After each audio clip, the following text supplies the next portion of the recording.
तीन दोस्त सी पठान राणा ते बलोच। एक दिन तिन्ना ने सोचिया यार सानू कोई बिजनेस शुरू करना चाहिदा है। आखिर फैसला होया कि तिन्ना ने चूचियां दा अलग अलग पोल्ट्री फार्म बना लिया। कुछ दिनों बाद पोल्ट्री फार्म चेक करन वाली टीम आ पहुंची।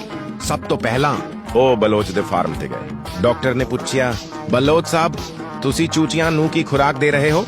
बलोच बोला डॉक्टर साहब बाजरा। डॉक्टर तुरंत बोले गलत खुराक, बलोच नू गिरफ्तार करो। फिर टीम राणा दे फार्म ते पहुंची। डॉक्टर ने पूछया राणा साहब तुसी चूचियां नू की खुराक दे रहे हो? राणा बोला डॉक्टर साहब चावल। डॉक्टर फिर बोले ए भी गलत खुराक है, राणा नू भी गिरफ्तार करो। हुन टीम पठान दे फार्म ते पहुंची। डॉक्टर ने पूछया पठान साहब तुसी चूचियां नू की खुराक देंदे हो?